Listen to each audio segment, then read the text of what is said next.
नमस्कार मित्रों, शेर की मोसी बिल्ली चैनल में आपका एक बार फिर से स्वागत है। चैनल पर पहली बार आए तो चैनल को कृपया करके सब्सक्राइब अवश्य करें, जिससे भविष्य में और भी आपको काम की जानकारी मिलती रहे। आज की जानकारी काम की लगे तो चैनल को एक लाइक अवश्य करें और जानकारी को शेयर अवश्य करें, जिसके जिसके लिए आपके साथ साथ दूसरों का भी भला हो सके। आज मैं आपको एक ऐसी रेलवे की कंपनी के बारे में बताने जा रहा हूँ जो भारत की सबसे बड़ी वैगन बनाने वाली रेलवे की कंपनी है, जिसका नाम है टीटागढ़ रेल सिस्टम। लेकिन उससे पहले मैं आपको मार्केट में चल रही उथल पुथल फ्लक्चुएशन के बारे में बताना चाहूँगा, जो दिन भर में 500, 1000, 1500, 2000 पॉइंट ऊपर नीचे हो जाता है।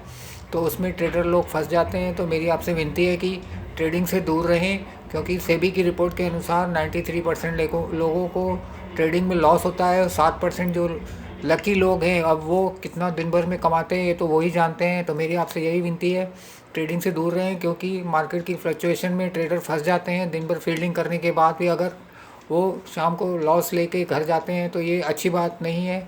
तो मेरी आपसे यही विनती है, ट्रेडिंग से दूर रहें, क्योंकि कोई भी स्क्रिप्ट में 15-20% ऊपर नीचे ऐसे हो जाता है कि ट्रेडर्स को लॉस बुक करना ही पड़ता है। तो मेरी आपसे यही विनती है कि लॉन्ग टर्म के गोल को ही ध्यान में रखें और लॉन्ग टर्म की इन्वेस्टमेंट ही करें, जिससे आप कम से कम साल में 20 से 25, 25 से 30, 30 से 35% तक कमा सकें अपनी इन्वेस्टमेंट के ऊपर। और यदि आपको ट्रेडिंग करनी है तो आप अपने स्टॉक्स में ट्रेडिंग करिए, आप अपने स्टॉक्स को बेचिए सुबह में, और शाम को आप लकी होंगे तो आपको नीचे भाव में मिल सकता है। अगर नहीं मिला तो 2-3 दिन बाद, 4 दिन बाद, हफ्ते भर बाद आप उसको कवर कर सकते हैं। तो आप ये समझ सकते हैं कि अपने इन्वेस्टमेंट में आपने थोड़ा इंटरेस्ट कमाया। लेकिन मेरा तो उद्देश्य यही है कि लॉन्ग टर्म में ही आपको फ़ायदा होएगा।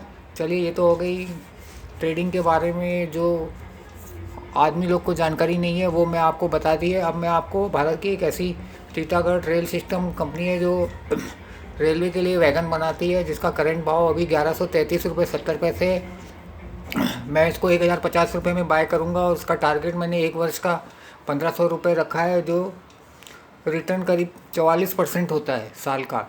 यानी जो आपकी एफडी है उसका 6.5 गुना करीब करीब रिटर्न आपको मिलेगा एफडी के, बैंक के एफडी के रेट से।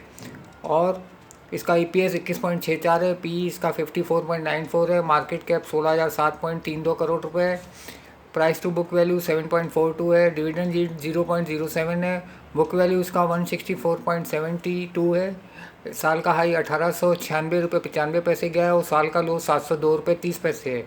जून 24 में कंपनी ने 67.01 करोड़ कमाया था और जून 23 में 61.78 करोड़ रुपये कमाया था। तो मेरा इसका साल भर का टारगेट 1500 रुपये है, लेकिन मैं इसमें एंट्री 1050 रुपये में करूँगा। आप अपने फाइनेंशियल एडवाइज़र से भी सलाह करके इसमें एंट्री कर सकते हैं। और एंट्री का भाव मैं बताया, मैं 1050 में एंट्री करूँगा और 1500 में साल का लक्ष्य है मेरा, और रिटर्न होता है 44% तो बैंक की एफडी से मतलब 6.5 गुना करीब करीब होता है। तो मैं आपसे यही विनती करूँगा कि ट्रेडिंग से दूर रहें और अपना धन सुरक्षित रखें, क्योंकि ट्रेडिंग में 7% जो लोग कमाते हैं, भगवान जानता है कि वो कितना कमा के घर लेके जाते हैं।